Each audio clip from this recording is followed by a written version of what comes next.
কুড়িগ্রাম ১ আসনে ইসি এর নির্দেশনা মেনে নিজেই ব্যানার সরালেন জামায়াত প্রার্থী আনোয়ারুল ইসলাম। নাগেশ্বরী আপডেট নিউজ, ভুরুঙ্গামারী, কুড়িগ্রাম প্রতিনিধি।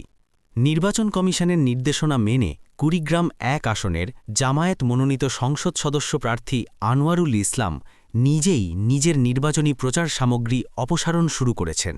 শুক্রবার ১২ ডিসেম্বর সকালে ভুরুঙ্গামারী উপজেলা জামায়াতের কার্যালয়ের সামনে টানানো ২টি বিলবোর্ড ও নির্বাচনী ব্যানার তিনি নিজ হাতে অপসারণ করেন। এর আগে বৃহস্পতিবার সন্ধ্যায় নির্বাচন কমিশন কর্তৃক ত্রয়োদশ জাতীয় সংসদ নির্বাচনের তফসিল ঘোষণার পর ৪৮ ঘণ্টার মধ্যে সকল নির্বাচনী প্রচার সামগ্রী অপসারণের নির্দেশনা জারি করা হয়।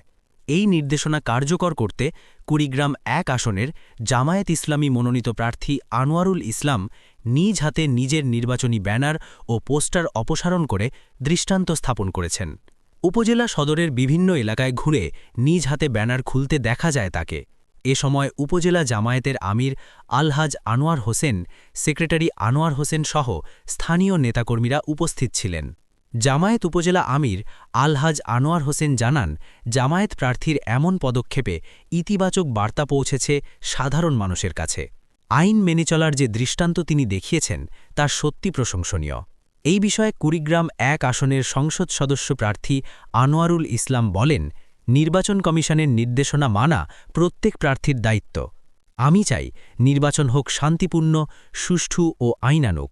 তাই উদাহরণ তৈরি করতে নিজের হাতেই প্রচার সামগ্রী অপসারণ শুরু করেছি এবং আগামী ২৪ ঘণ্টার মধ্যে আমার নির্বাচনী এলাকায় সকল প্রচার সামগ্রী অপসারণের জন্য সংশ্লিষ্ট ইউনিয়ন দায়িত্বশীলদের নির্দেশ প্রদান করা হয়েছে।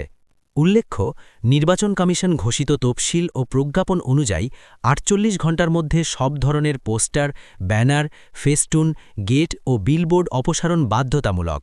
নিয়ম ভঙ্গ করলে জরিমানা ও আইনি ব্যবস্থা নেওয়ার কথাও স্পষ্টভাবে উল্লেখ রয়েছে নির্দেশনায়।